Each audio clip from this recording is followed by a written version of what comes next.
स्वागत है। नमस्कार प्रदीप जी। आपने प्रधानमंत्री नरेंद्र मोदी को एक स्वयंसेवक के रूप में देखा, फिर एक संगठनकर्ता के रूप में देखा, फिर एक राजनीतिक कार्यकर्ता के रूप में देखा, मुख्यमंत्री के रूप में देखा, प्रधानमंत्री के रूप में देखा और विश्व नेता बनते हुए देखा। इस दौरान कई पड़ाव आए होंगे, कई उतार चढ़ाव आए होंगे। कौन सी ऐसी बात, कौन सा ऐसा मुद्दा, कौन सा ऐसा समय आया जो आपको लगा कि उनके लिए सबसे चुनौतीपूर्ण रहा? देखिए, मोदी जी के जीवन के कुल मिलाकर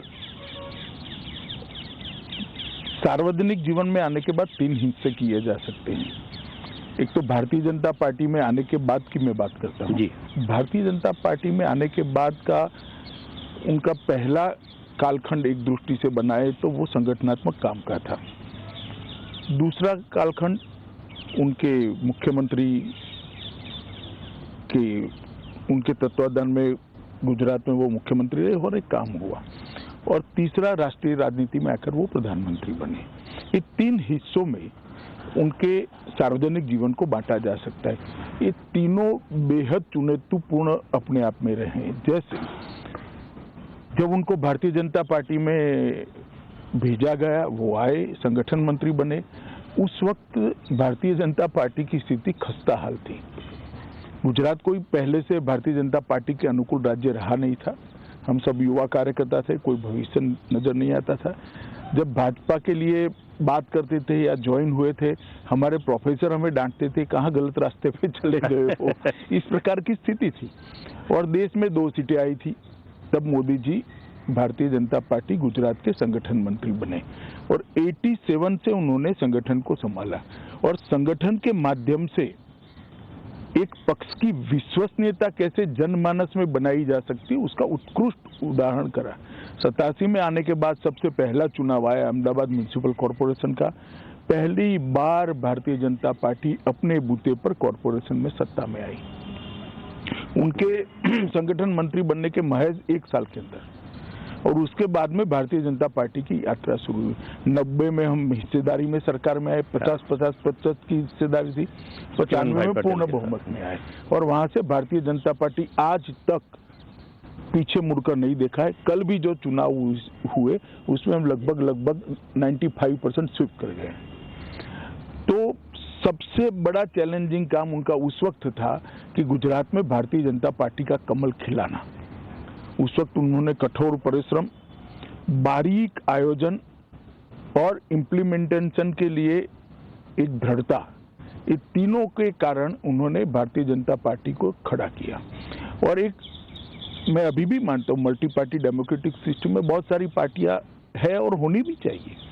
सबने गुजरात के संगठन के मॉडल का स्टडी करने जैसा है जो मोदी जी ने उस वक्त बनाया था और समय समय पर उसमें अनुकूल परिवर्तन भी होते गए, परंतु वो मॉडल की जो नींव थी, जनता के साथ सरोकार रखकर जनता की वेदनाओं को समझकर उसको वाचा देना ये राजनीतिक पार्टी का काम है। जब विपक्ष में होते हैं तो आंदोलन के माध्यम से उसको वाचा देते हैं और जब सत्ता में आते हैं तो सरकार की नीति और कार्यक्रमों के माध्यम से उसका रास्ता ढूंढना, उसको हल निकालना और वो वेदना को कम करना या तो निरस्त करना। मैं मानता हूं एक बहुत बड़ी चैलेंज उनके लिए थी उस वक्त कि भारतीय जनता पार्टी को गुजरात में प्रस्थापित करना। हम 3रे नंबर पर थे और तब से लेकर जो शुरू हुआ आज तक भारतीय जनता पार्टी पूरी दुनिया देख रही है, इसको हम लगातार जीतते जा रहे हैं। दूसरा बड़ा चैलेंज उनके सार्वजनिक जीवन में आया कि जब वो गुजरात के मुख्यमंत्री बने। मैं जिस कॉन्स्टिट्यूंसी से आता हूँ वो कॉन्स्टिट्यूंसी भी हम हार गए थे, जो गुजरात का सबसे सेफेस्ट सीट माना जाता था, साबरमती असेंबली कॉन्स्टिट्यूंसी, वो हम हार चुके थे। अच्छा। बड़ा भूकंप आया था। सारे कॉरपोरेशन के चुनाव, जिला पंचायत के चुनाव, तहसील पंचायत के चुनाव कांग्रेस स्वीप कर गई थी। 70 के दशक के बाद पहली बार Bharatiya Janata party Rajkot municipal corporation में हारी थी। 70 के दशक के बाद जनसंघ के समय से लेकर आज और अहमदाबाद म्युनिसिपल कॉरपोरेशन हम 87 के बाद पहली बार हारे। उस समय उनको गुजरात की धुरा सौंपी गई और उस वक्त की राष्ट्रीय राजनीति की भी कल्पना करते हैं तो एक बहुत लंबा कालखंड यहाँ पर गठजोड़ की राजनीति का रहा। जो सरकारें आई पूर्ण बहुमत की सरकारें नहीं थी, मिली जुली सरकार थी, कभी 20 पार्टियां, कभी 25 पार्टियां, कभी 30 पार्टियां। अटल जी के नेतृत्व में सरकार बनी, वो भी कोई पूर्ण बहुमत की एक पार्टी की सरकार नहीं थी। और इसका परिणाम वो ये हुआ था कि एक लचर स्थिति देश भर में बन गई थी और सब लोगों का भरोसा उठता जा रहा था। उस वक्त नरेंद्र भाई गुजरात के मुख्यमंत्री बने और गुजरात के मुख्यमंत्री बनने के बाद उन्होंने जिस प्रकार से तेजी से, हालांकि उनको प्रशासन का कोई अनुभव नहीं था, कभी सरपंच भी नहीं बने, आप विधायक तो इसीलिए लोगों को और आश्चर्य होता है, सरपंच भी नहीं बने थे, मगर फिर भी उन्होंने बहुत धैर्यपूर्ण तरीके से प्रशासन की बारीकियों को समझा, जो एक्सपर्ट से उनको प्रशासन के साथ जोड़ा, उनकी चीजों को लोक भोग्य बनाया, योजनाओं में तब्दील किया और योजनाओं को लोगों तक पहुंचाने का काम किया। और जो भूकंप एक जमाने में भाजपा के लिए एक धब्बा बन जाएगा ऐसा लगता था, वो भूकंप के काम की पूरे विश्व ने बुरी बुरी सराहना की। और आज आप भुज जाकर देख लीजिए, एक और लातूर का भी भूकंप था, एक और भुज का भी है, पूरा नवनिर्माण किया, पूरा भुज का नवनिर्माण हुआ। सिर्फ नवनिर्माण नहीं हुआ, भुज की विकास दर उसके बाद 37% ज्यादा बनी।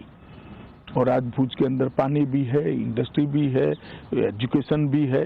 पहले भुज का पोस्टिंग पनिशमेंट पोस्टिंग माना जाता है, प्राइम पोस्टिंग माना जाता है। इतना बड़ा परिवर्तन लाए और अपने मुख्यमंत्री काल में उन्होंने एक नया मॉडल बनाया कि विकास को कैसे सर्वस्पर्शीय सर्वसमावेशक बनाया जा सकता है। और इसके लिए उन्होंने ढेर सारी योजनाएं लेकर आए। जैसे मैं 2-3 योजनाओं का ही जिक्र कर पाऊंगा समय मर्यादा देखते हुए। वन बंधु कल्याण योजना, सबसे निग्लेक्टेड गुजरात में आदिवासी थे। कांग्रेस ने उनका वोट बैंक के नाते तो उपयोग किया, परंतु कभी उस तक विकास नहीं पहुंचा था। उन्होंने सारी बिखरी हुई योजनाओं को जोड़ा और पहली बार गुजरात में उनका जो संविधान का दिया हुआ अधिकार था कि उनकी जनसंख्या के अनुपात में बजट में उसको हिस्सेदारी मिले, पहली बार नरेंद्र मोदी जी ने 2003 के बजट के अंदर उनको दिया। और वन बंधु कल्याण योजना ने पूरे गुजरात के ट्राइबल एरिया का विकास का रास्ता खोल दिया। और आज ट्राइबल एरिया में बड़े भरोसे से कह रहा हूं, कोई भी क्रिटिक से क्रिटिक एनालिसिस करने वाला व्यक्ति वहां पहुंच जाए, सूरत शहर और डांग के जिले के बीच में कोई अंतर वो नहीं ढूंढ पाएगा। इतना बड़ा परिवर्तन हुआ। इसी प्रकार से राजनीतिक लाभ भी मिला। राजनीतिक लाभ दूसरी बात है जी, मगर लोगों का भरोसा लोकतंत्र के अंदर दृढ़ हुआ। सागर छोड़ के हमारे किनारे थे तो उसके लिए भी एक योजना लेकर आए, वो भी निग्लेक्टेड पड़े थे, जबकि सबसे ज्यादा खनिज संपदा वहीं थी। रेवेन्यू सबसे ज्यादा वहां से आती थी, बंदरों के कारण सबसे ज्यादा इंडस्ट्री वहां लगी थी। पूरे सागर छोर के किनारों को रोड से जोड़ दिया और इसके वहां पर हर तहसील की एक डेवलपमेंट प्लानिंग बनाई गई और सागर खेडू विकास योजना वहां उन्होंने शुरू की। आज वो एरिया पूरा गुजरात की इंडस्ट्रियल डेवलपमेंट का बैकबोन बना हुआ है। और तीसरा, हमारे यहाँ देश भर में था उस वक्त सबसे बड़ा प्रॉब्लम ड्रॉप आउट का था, enrolment and drop out education की, प्राइमरी एजुकेशन की मैं बात कर रहा हूँ। तो गुजरात जैसे राज्य में बहुत बड़ी समस्या थी। उन्होंने खुद कड़ी धूप के अंदर पटवारी से लेकर मुख्यमंत्री तक सब लोगों ने 5 दिन शुद्ध रूप से 5 दिन में 25 स्कूलों में जाना है और महोत्सव के रूप में बच्चों के एनरोलमेंट का कार्यक्रम शुरू कराया और हमारे एनरोलमेंट को 100% तक पहुंचाया। और उसके बाद वहां अभिभावकों की कमेटी बनवाई। स्केल और स्पीड का जो है उनका कॉन्सेप्ट वहीं से आया, वो शुरू से है, वो शुरू से है। संगठन में भी था, सरकार में भी था, गुजरात के मुख्यमंत्री थे तब भी था। और उन्होंने अभिभावकों की कमेटी बनाई, विशेषकर माताओं की कमेटी बनाई। कोई भी बच्चा स्कूल नहीं आता है तो इसकी चिंता होती थी, मास्टरों की जिम्मेदारी तय कर दी। और ये सारी चीजों के बाद प्राइमरी एजुकेशन में गुणवत्ता बढ़ाने के लिए भी गुणोत्सव कर एक कार्यक्रम लिया। और इसके कारण परिणाम ये आया, एनरोलमेंट 67% था, वो 100% पहुंचा। ड्रॉप आउट रेशियो 37% था, वो पॉइंट समथिंग पहुंच गया, 1% से नीचे चला गया। अब इसका इवैल्यूएशन कोई करेगा तो मालूम पड़ेगा कि देश के विकास में, गुजरात के विकास में इसका कंट्रीब्यूशन क्या हो सकता है। एक अनपढ़ आदमी देश पर कितना बड़ा बोझ बनता है, ना जो अपने संविधान के दिए हुए अधिकारों को जानता है, ना संविधान ने हमसे जो अपेक्षा करी है वो दायित्व को जानता है, वो कैसे एक अच्छा नागरिक बन सकता है।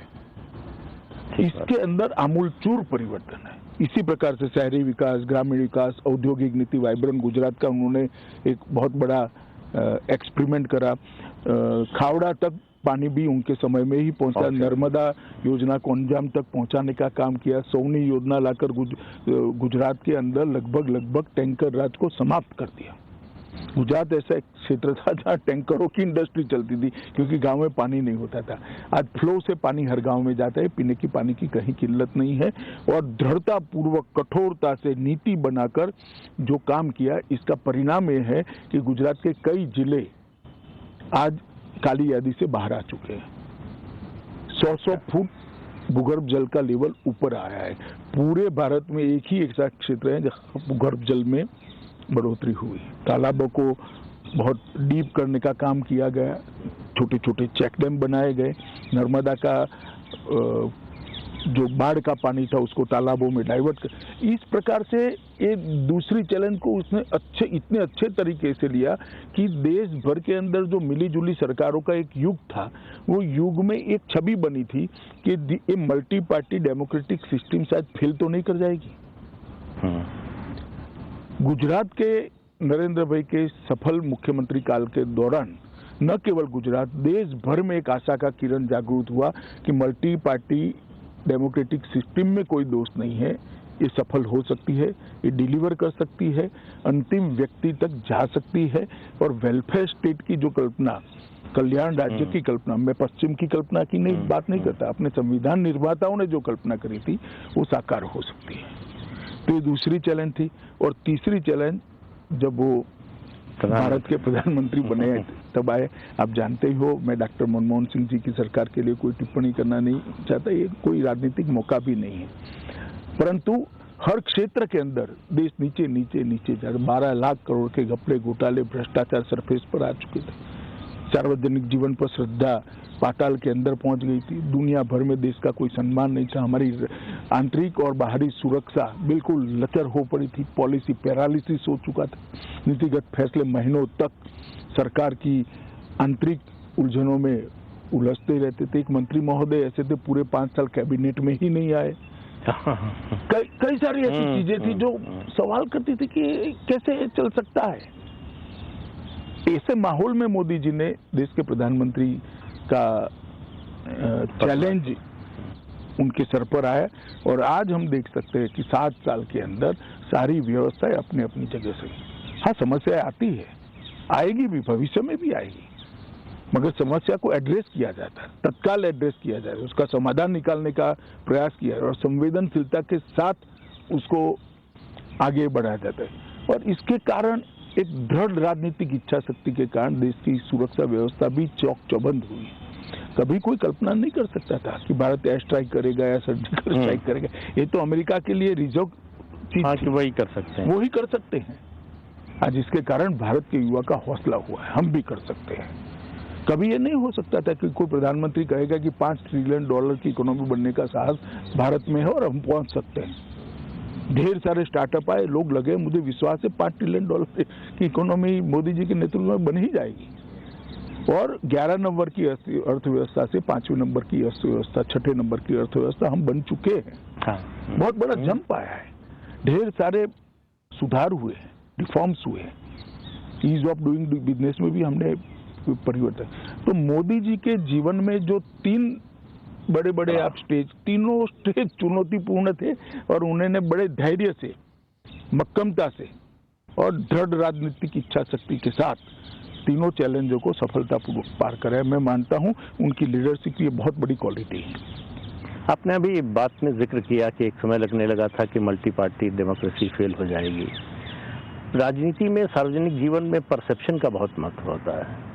मीडिया और बुद्धिजीवियों का एक वर्ग है देश में जिसका मानना है कि मोदी जी अधिनायकवादी हैं, डिक्टेटरशिप में यकीन करते हैं, किसी से सलाह मशविरा नहीं करते, अपनी चलाते हैं। तो आपको लगता है कि आप लंबे समय से उनसे जुड़े हुए हैं, आपका अनुभव इस पर क्या कहता है? मैं अपने आप को सौभाग्यशाली मानता हूं कि मुझे संगठन और सरकार दोनों में मोदी जी के साथ काम करने का मौका है। पहले गुजरात के संगठन में, फिर गुजरात सरकार में, और यहाँ मैं राष्ट्रीय अध्यक्ष था, तब मोदी जी प्रधानमंत्री थे, और अब उनकी सरकार का मैं मंत्री हूँ। मैंने मोदी जी को नजदीक से काम करते हुए देखा है। ये सारे लोग जो आरोप लगा रहे हैं, बिल्कुल बेबुनियाद आरोप है। मैंने मोदी जी जैसा श्रोता देखा ही नहीं है। किसी भी समस्या के लिए बैठक हो, कम से कम मोदी जी बोलते हैं, बहुत सब लोगों को धैर्यपूर्वक सुनते हैं और फिर उचित निर्णय लेते हैं। और कई बार तो हमें भी लगता है क्या भाई इतना सोच विचार हो रहा है। एक बार बैठक, 2 बार बैठक, बहुत धैर्यपूर्वक वो निर्णय करते हैं और छोटे से छोटे व्यक्ति के सुझाव की गुणवत्ता के आधार पर वो महत्व देते, व्यक्ति के आधार पर नहीं देते। तो ये कह देना कि वो निर्णय थोपने वाले नेता है, जरा भी सच नहीं है। और जो लोगों ने उनके साथ काम किया है, काम करने वालों में भी क्रिटिक होते हैं, वो भी इतना तो जरूर कहेंगे कि इतनी डेमोक्रेटिक तरीके से कैबिनेट कभी नहीं चलती होगी, इतनी डेमोक्रेटिक तरीके से मोदी जी के प्रधानमंत्री इन नाते। और मैंने उनके जैसा श्रोता, लिसनर देखा नहीं है। फिर ये परसेप्शन क्यों बना? जानबूझकर बनाया गया या कुछ घटनाओं की वजह से बना? जानबूझकर ही बनाया जाता है और वो डिसिप्लिन के आग्रही है।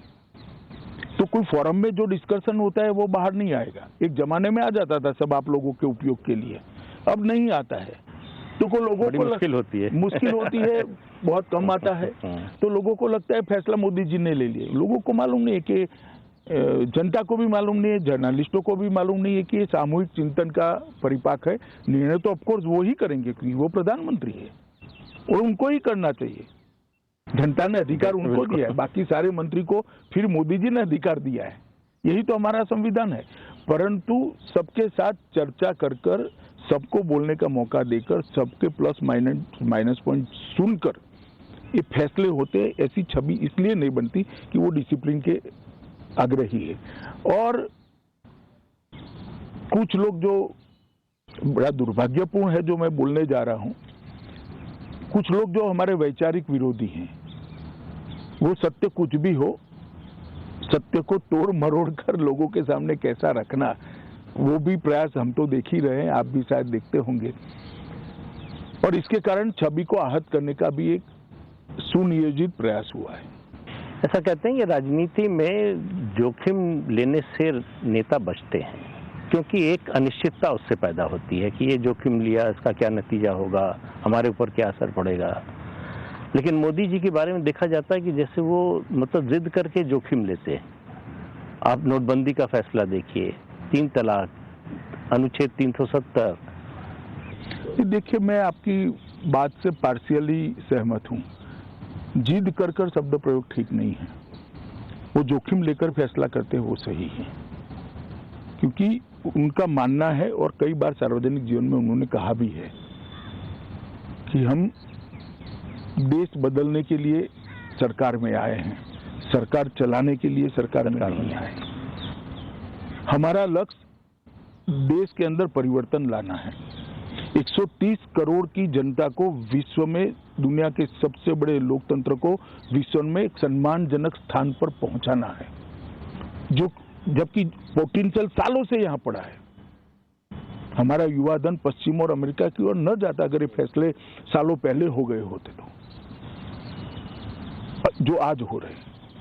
मैं किसी का क्रिटिसिज्म करना नहीं चाहता, मगर वो इसलिए नहीं डरते हैं कि सत्ता में बने रहना लक्ष्य नहीं है, जो चलता है उसको चलने देना, आराम की जीवन जीना भी लक्ष्य नहीं है।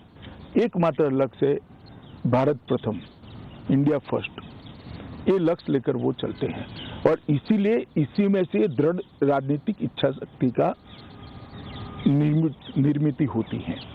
और जब दृढ़ राजनीतिक इच्छा शक्ति के साथ आप एक रास्ता तय कर लेते हो कि मुझे देश को यहाँ पहुंचाना है, तो हर क्षेत्र के अंदर आप फैसले देखिए। नोटबंदी का फैसला और कोई ले ही नहीं सकता, मैं आपको बताता हूँ। इतना बड़ा फैसला उन्होंने लिया, और हमारी टीका करने वाले जो करेंगे वो करेंगे, मगर मैं बताता हूँ इससे देश के अर्थतंत्र के माहौल में बहुत बड़ा परिवर्तन आया कि नहीं, ये सरकार का विल है, काला धन नहीं चलेगा। कई बार विल का परिचय कराना, इच्छा का परिचय कराना भी बड़ी बात होती है। इसी प्रकार से जीएसटी, चिदम्बरम साहब से लेके प्रणब मुखर्जी साहब सब बात तो करते थे, अच्छी अच्छी अंग्रेजी में बोलते थे, परंतु किसी की हिम्मत नहीं पड़ती थी। मोदी जी ने केंद्र का राज्य का फर्क भूलकर कि फेडरल स्ट्रक्चर है, हम एक टीम है, काफी ऐसी चीजें थी जो राज्यों में अविश्वास पैदा करती थी, उसको हटा दिया, और जीएसटी को सर्वानुमत से, और मैं गर्व के साथ कह सकता हूं, इक्का दुक्का चीज छोड़कर जीएसटी काउंसिल में एक भी फैसला बहुमत से नहीं लिया गया है, सर्वानुमत से लिया गया है। जबकि जीएसटी काउंसिल में सभी दल की सरकारों के वित्त मंत्री हैं। 3 तलाक का उन्मूलन, किसी में हिम्मत नहीं थी। शाहबानू के केस को रिवर्ट करना पड़ा था, कानून को बदलना पड़ा, राजीव गांधी सुप्रीम कोर्ट के फैसले को बदला, उनको बदलना पड़ा था। 1 रैंक 1 पेंशन, कोई हिम्मत नहीं करता था। चीफ ऑफ डिफेंस स्टाफ का नया कंसेप्ट डिफेंस के क्षेत्र में, कोई हिम्मत नहीं करता था। सर्जिकल और स्ट्राइक और एयर स्ट्राइक का सवाल ही पैदा नहीं होता था। हम चुप हो जाते एक आध दो निवेदन कर कर। आज सबको मालूम है कि भारत की सीमाओं के साथ कोई छेड़खानी बर्दाश्त नहीं की जाएगी। धारा 370, 35 से सबको मालूम था कि टेम्पररी था, अब इसकी जरूरत नहीं है, कोई छूने की हिम्मत नहीं करता था। इसी प्रकार से हमारी संस्कृति को लोगों तक पहुंचा, दुनिया तक। योग दिवस कितना बड़ा फैसला है, यूएन जनरल असेंबली ने इसको स्वीकार किया योग दिवस को, बहुत बड़ी बात है। भारतीय संस्कृति का इतना बड़ा एक्नॉलेजमेंट शायद ही कभी हुआ होगा। पेरिस समझौता, बड़े बड़े देश ये लक्ष्य को घोषित करने के लिए, प्राप्त करने की बात छोड़ो, घोषित करने के लिए झिझकते थे। मोदी जी ने कहा कि ग्लोबल वार्मिंग और जलवायु परिवर्तन को रोकना है तो यही एक रास्ता है। इंटरनेशनल सोलर अलायंस और ढेर सारे ऐसे फैसले उन्होंने जो लिए, वो मैं मानता हूँ नई शिक्षा नीति, और ढेर सारे फैसले। आर्थिक सुधार का तो एक पूरा इंटरव्यू आर्थिक सुधार पर हो सकता है, इतने सारे आर्थिक सुधार उन्होंने किए। तो ये मजबूत इच्छा शक्ति वाले प्रधानमंत्री के अलावा ये हो नहीं सकता है। तो मुझे लगता है कि वो इसलिए हो रहा है कि उनका लक्ष्य सत्ता में बने रहना नहीं है, उनका लक्ष्य भारतीय जनता पार्टी के लिए सरकार चलाना नहीं है, उनका लक्ष्य देश के लिए सरकार चलाना है, देश के गरीबों के लिए सरकार चलाना है। लेकिन ये विश्वास कहाँ से आता है कि हम जो भी फैसला लेंगे, चाहे जितना कड़ा हो, चाहे जितना जोखिम वाला हो, देश की जनता उसको स्वीकार कर लेगी? वो इसलिए आता है कि इसमें कोई निजी स्वार्थ नहीं है, ना दलगत स्वार्थ है, ना व्यक्तिगत स्वार्थ है। अगर दलगत स्वार्थ होता है तो विश्वास की कमी होती है, व्यक्तिगत स्वार्थ होता है तो और विश्वास की कमी होती है। पर जब आप शुद्ध रूप से जनता के हित में ही सोचते हो, तो मैं मानता हूं कि ये विश्वास अपने आप इसमें से ही बनता है। अभी प्रधानमंत्री ने ओपन मैगजीन है, अंग्रेजी की एक पत्रिका है, उसके इंटरव्यू में कहा कि उनकी प्रवृत्ति आध्यात्मिक थी। तो ये अध्यात्म से सत्ता की राजनीति, इसका तालमेल कैसे बिठाया उन्होंने? क्योंकि आपने बहुत करीब से देखा, आप ही बता सकते हैं। देखिए, मैं दोनों के बीच में बहुत बड़ा अंतर नहीं देखता। अध्यात्म के 2 रास्ते हैं, एक आत्मा का कल्याण करना और दूसरा जनता समझ के कल्याण के लिए पुरुषार्थ करना। अध्यात्म के रास्ते पर जाने वाले भी वही करते हैं, मोदी जी भी आज वही कर रहे हैं। आप देखिए, देश के 60 करोड़ गरीबों को कई सारे वादे किए गए, मगर 70 साल तक उनके जीवन में गुणात्मक परिवर्तन कभी नहीं आया था।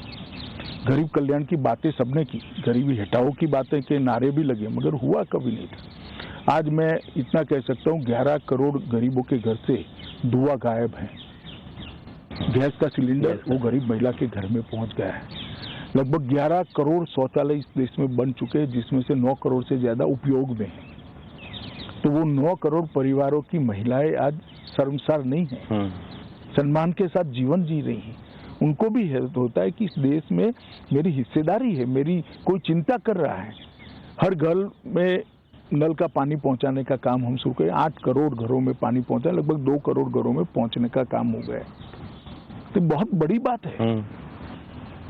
18,000 गांव जब प्रधानमंत्री नरेंद्र मोदी ने शपथ ली तब वहां बिजली का खंभा तक नहीं था। 18,000 गांव आजादी के 70 साल के बाद बिजली से अछूते थे और घर तो करोड़ों घर। आज वो 18,000 गांवों में बिजली पहुंच गई है और इसके साथ 4 करोड़ घरों में घर में बिजली पहुंचाने का काम नरेंद्र मोदी जी की भारतीय जनता पार्टी की सरकार ने समाप्त कर दिया। लगभग 11 करोड़ किसानों को सालाना 6,000 रुपया मिल रहा है और 1.5 लाख करोड़ रुपया एक साल के अंदर किसानों को पहुंचे। 1.5 लाख करोड़ रुपया।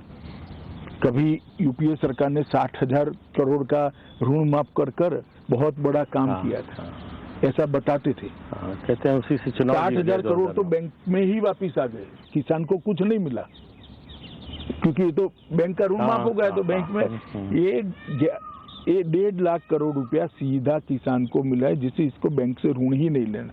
जो 1.5 एकड़ 2 एकड़ के खेत है, जो हमारे बहुत सारे प्रदेश में एवरेज जोत इतनी ही है, उसका तीनों खेती का खर्चा ही 6,000 होता है, तब उसको ऋण ही नहीं लेना पड़ता है। ये बहुत बड़ी उपलब्धि है, इसको कोई अलग तरीके से देखता नहीं है। एक और ऋण माफ करने की पॉलिसी लाना और दूसरी ओर किसान को ऋण न लेना पड़े ऐसी स्थिति में ले जाना। वो 60,000 करोड़ का ऋण माफ किया था आपने, 60,000 करोड़ बैंकों में आ गए। हमने 1.5 लाख करोड़ दिया जो किसान के पास गए और किसान ऋण मुक्त हो गया। मैं मानता हूं ये यूनिक विचार है। इसी प्रकार से आज घर में अकाउंट न हो ऐसा कोई घर देश भर में नहीं। लगभग ढेर सारे लोग ऐसे थे जिनके 60 करोड़ लोग ऐसे थे जिनके परिवार में एक भी अकाउंट नहीं था। आज जनधन के माध्यम से उनको अकाउंट मिल गया। डीबीटी डायरेक्ट जाता है, कोई बिचौलिया नहीं है, कोई इनका पैसा खाता नहीं है। चाहे वृद्ध का पेंशन हो, वृद्धावस्था का पेंशन हो, चाहे विधवा का हो, चाहे बच्ची का वजीफा हो, सीधा पहुंच रहा है। इसी प्रकार से 5 लाख तक का आयुष्मान भारत योजना की स्कीम 60 करोड़ लोगों को मिली है। 60 करोड़ लोग आश्वस्त है, घर में कोई भी आपत्ति आ जाए हमें चिंता करने की जरूरत नहीं। 5 लाख तक मोदी कार्ड को स्वैप करेंगे और हम हमारा इलाज करा देंगे। दुनिया में कोई नहीं सोच सकता 130 करोड़ के देश को मुफ्त वैक्सीन दी जाएगी। बाकी सारे कंपैरिजन करते हैं अंग्रेजी अखबारों में लिखकर, उनको मालूम नहीं है कि अमेरिका का आबादी उत्तर प्रदेश इतना है और 130 करोड़ का देश 130 करोड़ लोगों को मुफ्त वैक्सीनेशन दे। बहुत साहसी फैसला है। 43 करोड़ बैंक खाते खुल गए और 80 करोड़ लोगों को कोरोना में हमने मुफ्त राशन देने का काम किया। 80 करोड़ लोगों को 1 साल तक, 1.5 साल तक मुफ्त राशन दिया है।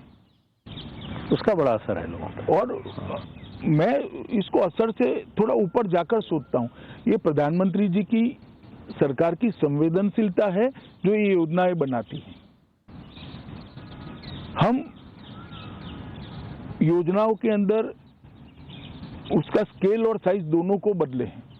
पहले होता था इतने घर बनाएंगे, अब हम कहते हैं कि सबको घर मिलेगा। पहले इतने घर में विद्युत पहुंचेगी, बिजली पहुंचेगी, अब कहते हैं कि सबके घर पहुंचाना है। पहले इतने शौचालय बनाएंगे, अब सब शौचालय सबके घर में पहुंचा। पहले गैस इतने देंगे, अब सबके घर में गैस। तो एक स्केल बदलने का काम किया और ये स्केल बदलते ही 60 करोड़ लोग जो अपने आप को आजादी के साथ ना जोड़ते थे, ना लोकतंत्र के साथ जोड़ते थे, ना देश के अर्थतंत्र के साथ अपने आप को, क्योंकि वो तो बेनिफिशियरी था ही नहीं बेचारा। आज वो 60 करोड़ लोगों में एक आत्मविश्वास जगा है कि नहीं, ये देश की विकास में मेरा भागीदारी है, देश मेरा सोचता है और ये 60 करोड़ लोगों की एक नई ऊर्जा देश के विकास के अंदर जुड़ी है। मैं मानता हूँ ये बहुत बड़ी बात है। लोकतंत्र का अर्थ क्या है? समविकास करना यही लोकतंत्र है। सर्वसमावेशक, सर्वस्पर्शीय विकास करना यही लोकतंत्र है और सबको देश के भले के लिए जोड़ना यही लोकतंत्र है। तो अल्टीमेटली जो क्रिटिक है वो बोलेंगे मगर मैं मानता हूं कि उन्होंने वही रास्ते पर नरेंद्र भाई आज भी है, जो कहते हैं कि आध्यात्म के रास्ते से वापिस आकर सत्ता की राजनीति में आए। जरिया बदला है, लक्ष्य वही है। ये प्रधानमंत्री जब किसी को जिम्मेदारी देते हैं, बड़ी जिम्मेदारी देते हैं, तो किस आधार पर, क्या सोच के, क्या पैमाना होता है? आपको जब उत्तर प्रदेश का प्रभार दिया लोकसभा 2014 से पहले, तो कुछ बात की होगी, आपको बताया होगा क्या करना होगा। उत्तर प्रदेश में बहुत से लोगों ने आलोचना की कि अमित शाह जी उत्तर प्रदेश के बारे में क्या जानते हैं, कभी आए नहीं, रहे नहीं, लेकिन प्रधानमंत्री ने आप पर भरोसा किया, तो उसका कोई तो कारण। देखिए, उस वक्त हमारे अध्यक्ष राजनाथ सिंह जी थे, फैसला राजनाथ सिंह जी का था, मगर हाँ, मोदी जी प्रधानमंत्री पद के प्रत्याशी तो घोषित हो ही चुके हैं, तो स्वाभाविक रूप से सामूहिक फैसले होते हैं। परंतु मैंने मोदी जी जैसी स्मृति किसी की नहीं देखी। 1980 की भी बात जस की तस आज उनको याद होती है, और इस स्मृति को उन्होंने एक अलग प्रकार से संजो कर रखा है, और इसमें से एनसाइक्लोपीडिया जैसा हर व्यक्ति के लिए इनका असेसमेंट तैयार होता रहता है, और फिर भी साथियों से सलाह मशवरा कर कर ही वो अंतिम निर्णय करते हैं। तो मुझे लगता है कि व्यक्तियों के चयन के बारे में और व्यक्तियों को काम देने के बारे में उनके ज्यादातर फैसले अच्छे भी होते हैं और सफल भी होते हैं। उज्ज्वला जैसी योजना भी आपने जिक्र किया, शौचालय की बात हो, जनधन योजना, जैम की जो ट्रिनिटी बनाई उन्होंने, और एक तरफ ये जो गरीबों के लिए, गरीबों के जीवन में गुणात्मक परिवर्तन लाने के लिए, दूसरी तरफ आर्थिक सुधार के कार्यक्रम। तो एक तरफ लगता है कि बिल्कुल वामपंथ के रास्ते में जा रहे हैं, दूसरी तरफ लगता है कि धुर दक्षिणपंथ के रास्ते पर जा रहे हैं। तो ये तालमेल कैसे बिठाते हैं? देखिए, जरा भी वामपंथ का रास्ता नहीं है। आप मुझे माफ करना प्रदीप जी, वामपंथी रास्ता गरीब का उत्थान करना है ही नहीं। उसके अंदर पड़े हुए असंतोष को राजनीतिक पूंजी बनाकर सत्ता पर बैठना है, वरना वामपंथी स्टेटों की ये स्थिति होती है। सही बात। आज बंगाल का स्थिति देखिए, 27 साल के वामपंथी शासन के बाद, और गुजरात का स्थिति देखिए, त्रिपुरा का स्थिति देखिए, गुजरात का स्थिति देखिए। परंतु ये जो आप कह रहे थे कि वामपंथी और दक्षिणपंथी के बीच में कोई अंतर्द्वंद है, मैं नहीं मानता ऐसा है। ये बिल्कुल, देखिए, सरकार किस चीज के लिए होती है, कर किस चीज के लिए वसूला जाता है? जिस पर ईश्वर की कृपा है, जो ज्यादा परिश्रमी है, जिसके अंदर ज्यादा मेगा है, जिसके अंदर ज्यादा प्लानिंग की क्षमता ईश्वर ने दी है, वो ज्यादा पैसा कमाता है, तो उसको कमाने देना चाहिए, क्योंकि इससे देश का विकास होता है। उसके पास से कर वसूल कर कर जो पिछड़ा हुआ है, इसके पास गरीब है ना, इसी के लिए तो सरकार होती। बजट की व्याख्या क्या है? सीधी सरल लेमैन की व्याख्या क्या है? जिसके पास ज्यादा है उसके पास से उचित प्रतिशत में लेकर, जिसके पास नहीं है उसको पहुंचाना, और पूरे देश की व्यवस्थाओं को चलाना, यही तो बजट है। बजट क्या है? ये हमारी एक भी योजना वोट बटेने की योजना नहीं है, आप समझ कर चलिए। एक भी योजना नहीं, एक भी योजना में हमने किसी को सीधा पैसा नहीं दिया है। अच्छा रास्ता तो इधर चुनाव से होकर गैस सिलेंडर क्यों देना, भी 2500 रुपया ही दे दो, और दिया भी जाता था पहले। हमने ये नहीं करा। 2500 रुपया देकर उसके अंदर एक नई आशा का किरण जागरूक किया, गैस देकर उसके जीवन स्तर को उठाकर नया आत्मविश्वास भरा। जब घर में साइकिल होती है तो स्कूटी लाने का मन होता है, स्कूटी होती है तो स्कूटर लाने का मन होता है, स्कूटर होती है तो मोटरसाइकिल लाने का मन होता है, मोटरसाइकिल होती है तो कार लाने का मन होता है। इसके अंदर आशा का संचार कर कर उसके जीवन को, उसकी सोच को उद्वगति देकर देश के विकास के साथ जोड़ने का हमने एक रास्ता किया। ये वामपंथी विचार है ऐसा मैं नहीं मानता। तो मुझे लगता है सरकार का काम है। तो क्या लगता है आपको इसी वजह से मोदी सरकार की योजनाओं, नीतियों से ज्यादा मोदी पर व्यक्तिगत हमले होते हैं? उनकी व्यक्तिगत आलोचना, निंदा, भर्त्सना, ये जो होती है, निजी आक्षेप, कि इन मुद्दों पर जवाब नहीं दे सकते? नहीं, ऐसा नहीं है। देखिए, मैं इसका अलग तरीके से एनालिसिस करता हूँ। अपनी विचारधारा के प्रति निष्ठा रखना एक बात है, और कोई और विचारधारा का व्यक्ति सफल हो जाए वो सहन न कर पाने एक अलग बात है। मोदी जी के केस में वो हुआ है। हमारे देश में 67 के बाद की कांग्रेस को गिन ले तो 3-4 बड़ी बड़ी विचारधाराएं चली। एक समाजवादी थे, वो आंदोलन सिमट कर पहले जातिवाद में परिवर्तित हुआ और फिर परिवारवाद में परिवर्तित हो गया। बिहार वगैरह छोड़कर पूरा परिवारवाद में कांग्रेस का आंदोलन जो था, आंदोलन शब्द ठीक नहीं है, कांग्रेस पार्टी जो थी वो भी परिवारवाद में सिमट कर रही थी। तो ये दोनों मिलाकर एक परिवारवाद हुआ, एक आइडियोलॉजी बन गई। जो मेरा है वही श्रेष्ठ है, मेरा परिवार ही श्रेष्ठ है। दूसरा, दक्षिणपंथी माने जाने वाले हम, मगर हम एकात्म मानववाद में मानने वाले लोग हैं। अंत्योदय हमारा मूल प्रेरणा स्रोत है हमारी नीतियों का। और तीसरा, वामपंथी विचारधारा। ये 3 विचारधारा के बीच में रहा और तीनों को पर्याप्त मौका मिला है। इस देश की जनता ने कांग्रेस से तो सबको मौका दिया, कांग्रेस को तो खैर कितना बड़ा दिया, वामपंथियों को भी 3 राज्यों में लंबे लंबे समय तक मौका मिला, समाजवादियों को भी बड़ा मौका मिला। मगर जहां जहां एनडीए की सरकार हुई वहां अच्छा हुआ, जहां भाजपा की सरकार हुई वहां अच्छा हुआ। और फिर नरेंद्र मोदी जी ने आकर इसको एक अलग डायमेंशन से बदला। अब मेरा कमिटमेंट मेरी विचारधारा के लिए वो राजनीति के अंदर बहुत अच्छा है, क्योंकि राजनीति के अंदर व्यक्ति ने विचारधारा के आधार पर ही काम करना चाहिए लोकतंत्र में। परंतु मेरे अलावे और कोई विचारधारा या तो कोई और विचारधारा रखने वाला नेता सफल होता है, इसको मैं सहन न कर पाऊं, ये अच्छा नहीं। कुछ परिवार तो आज भी मानते हैं कि हमारे परिवार के अलावा कोई कैसे देश का प्रधानमंत्री बन सकता है। तो फिर वहाँ विचारधारा का सवाल कहाँ से आया? तो वो परिवारवादी विचारधारा है, वो एक आइडियोलॉजी बन चुकी है। देखिए, चाणक्य ने एक सूत्र दिया था कि ज्येष्ठ होता है वो श्रेष्ठ नहीं होता है, श्रेष्ठ होता है वो ज्येष्ठ होता है।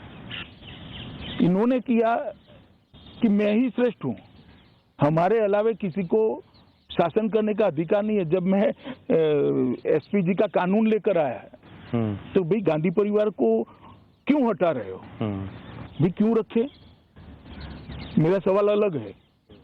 ये कानून कोई गांधी परिवार के लिए नहीं है, देश के प्रधानमंत्री के लिए। आप बनो प्रधानमंत्री, चुन कर आओ, ऑटोमेटिकली आपको सुविधा मिलेगी। नहीं बनोगे तो छोड़ देंगे। कल को मेरी सरकार नहीं है तो मुझे भी आम आदमी की तरह जीना चाहिए। और हम रहे सालों तक ऑपोजिशन में, हमने कभी ये सवाल नहीं उठाए। मगर ये जो मानसिकता है, इसी प्रकार से वामपंथी मित्रों की भी मानसिकता है कि ये कैसे सफल हो गए। इसके कारण व्यक्तिगत हमले होते हैं। मेरा तो राजनीति में मानना है, मैं इन सभी मित्रों को कहना चाहता हूं कि आप हमारी नीतिगत शिकायत जरूर करिए, जरूर करिए। हमारी सरकार में करप्शन है तो उसको उजागर करिए, हमारी कोई फेलियर हो तो जनता के सामने लेकर जाइए। मगर ऐसा लिख देना कि मोदी जी नहीं रहते हैं तो ये प्रधानमंत्री बन जाएगा, इस प्रकार की बातें करना मैं नहीं मानता। इस प्रकार की गतिविधियों से राजनीति का स्तर बहुत नीचे ले जा रहे हैं, जो दुखद है। पिछले दिनों आपने एक लेख में मोदी जी को सबसे बड़ा रिफॉर्मर या बहुत बड़ा रिफॉर्मर बताया। तो ये किस आधार पर, किन बातों के आधार पर, कामों के आधार पर ये कहा? देखिए, इन्होंने देश की ढेर सारी समस्याओं को मूलभूत सोच से विपरीत होकर, मतलब पारंपरिक सोच से विपरीत होकर देखा और इसका समाधान किया है। यही तो रिफॉर्म है। जैसे गरीबी उन्मूलन मैंने करा, इसी प्रकार से आर्थिक सुधारों में कोई समझता ही नहीं था कि भाई ईज ऑफ डूइंग बिजनेस के बगैर ये देश उत्पादन का केंद्र बन ही नहीं सकता। इस देश के 60 करोड़ लोग अगर देश की अर्थव्यवस्था से नहीं जुड़े, बैंक अकाउंट ही नहीं है, तो इस देश की 100% ऊर्जा का उपयोग हो ही नहीं सकता। तो इसके लिए इन्होंने रिफॉर्म करे और ढेर सारे रिफॉर्म करे। मैं सिर्फ रक्षा और आंतरिक सुरक्षा के बारे में बताता हूँ। 370, फिर सीए, इसके बाद उत्तर पूर्व के अंदर आतंकवाद को खत्म करने के लिए ढेर सारे समझौते, ब्रू पुनर्वसन, कार्बी आंगलोंग समझौता, शांति बोडो समझौता, नक्सलवाद पर नकेल कसने के लिए एक मल्टी डायमेंशनल रणनीति का इम्प्लीमेंटेशन करना। हर क्षेत्र में उन्होंने, सुरक्षा के क्षेत्र में, आर्थिक क्षेत्र के अंदर, सामाजिक न्याय की दिशा में ढेर सारे परिवर्तन किए और समाज कल्याण की दिशा में भी, गरीबी उन्मूलन की दिशा में भी बहुत सारे इसी प्रकार से कृषि को प्रायोरिटी देना, मैं मानता हूं ये देश के लिए बहुत बड़ा रिफॉर्म है। मैं आर्थिक रिफॉर्म की पूरी, ये 3 कृषि कानून इसी का हिस्सा है।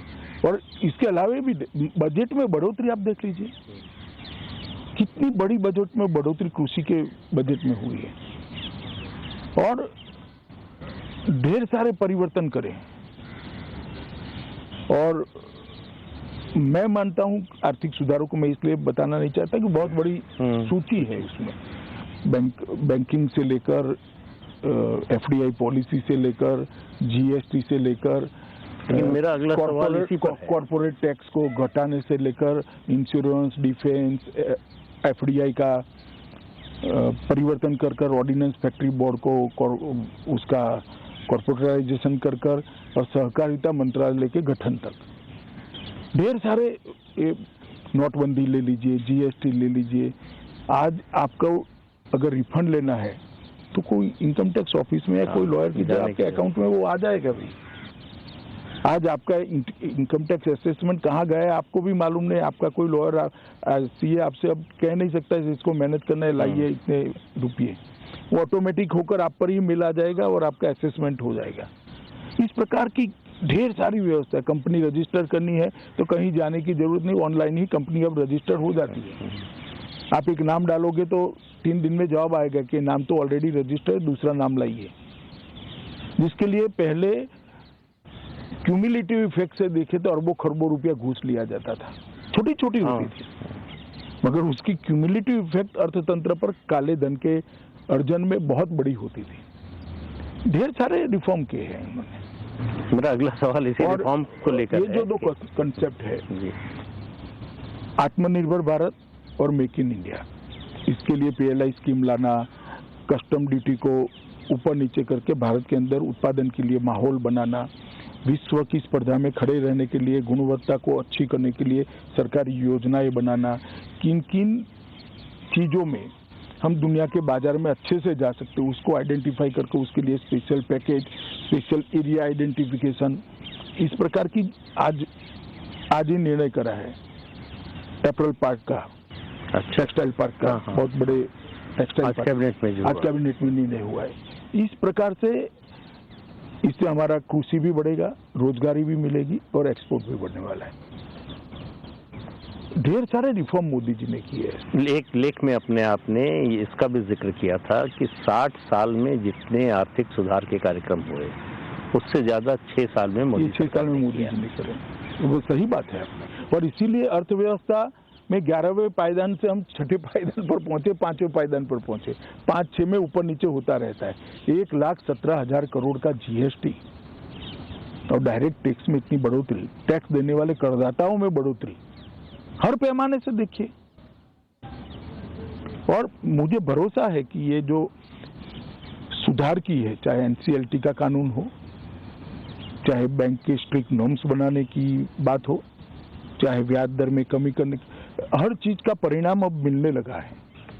कोरोना का गतिरोध अगर ना आया होता तो आज हम बहुत अच्छी जगह हो, मगर ये तो पूरी दुनिया के लिए है और हम सबसे पहले कोरोना के गतिरोध से उभरने वाला अर्थतंत्र है। आज हम प्री कोरोना स्टेज में ऑलमोस्ट पहुंच चुके हैं। ये 50-55 साल तक कांग्रेस का जो शासन रहा उसमें एक बहुत बड़ा योगदान उनका जो वोटर रहा वो समाज का वंचित वर्ग रहा। कांग्रेस को वो अपनी पार्टी मानता था। पिछले 7 साल में आप लोगों ने उसको बदल दिया।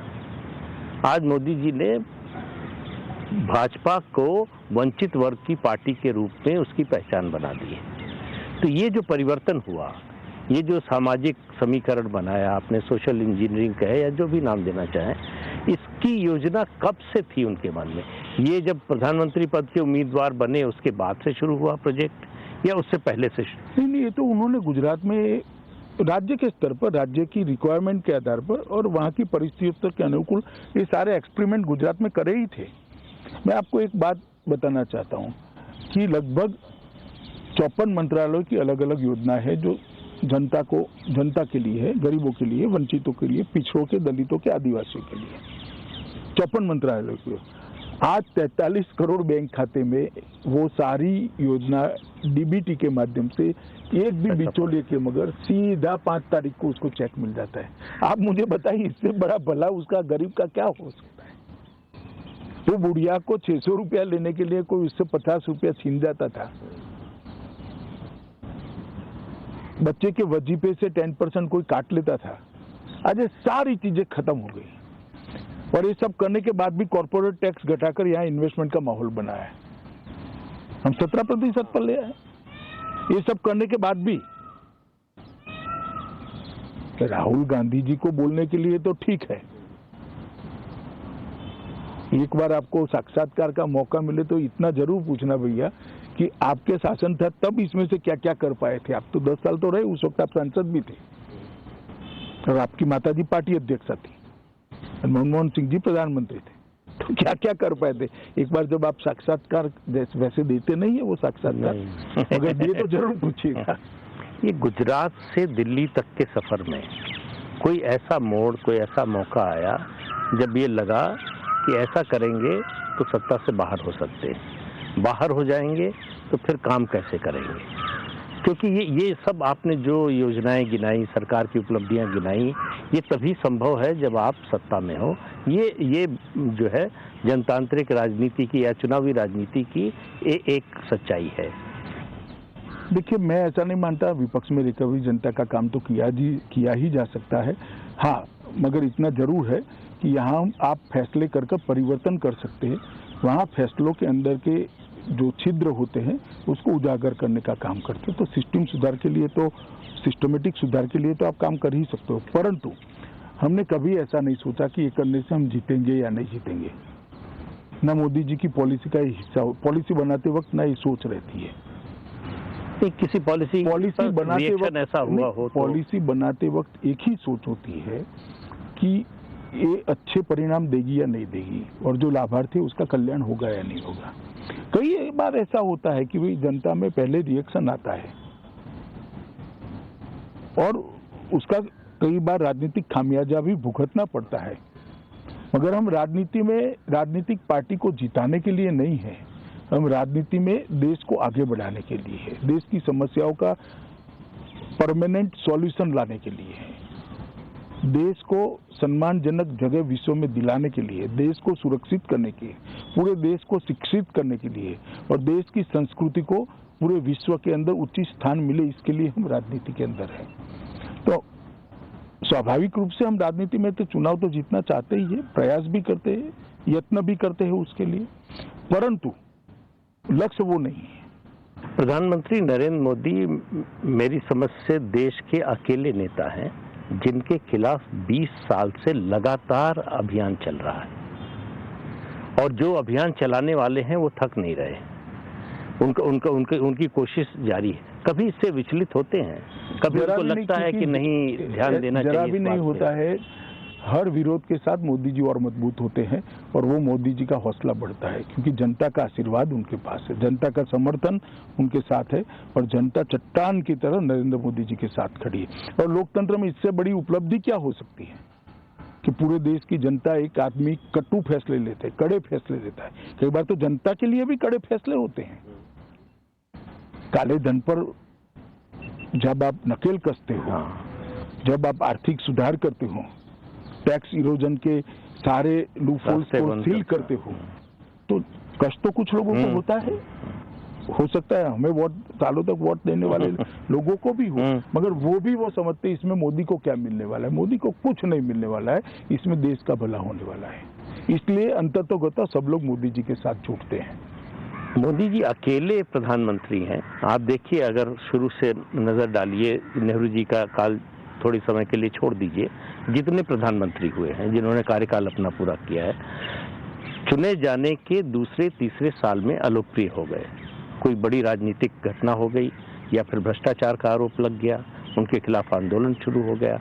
इंदिरा गांधी को ले लीजिए, राजीव गांधी को, नरसिम्हा राव, आप इस तरह से देखिए। लेकिन 7 साल हो गए, लोकप्रियता घटने की बजाय ऐसा लगता है बढ़ रही है, जिस तरह से चुनाव के नतीजे आ रहे हैं। क्योंकि जनतंत्र में लोकप्रियता को नापने का चुनाव एक से ही ही पैमाना नापा है। जा सकता है। देखिए, तो ऐसा क्या है उनमें जो इसमें एक ही चीज है कि आप जो कह रहे हैं, आपका मैं थोड़ा सवाल में अमेंडमेंट चाहता हूं मेरे जवाब देते वक्त, कि भ्रष्टाचार के आरोपों से अलोकप्रिय हो जाते हैं।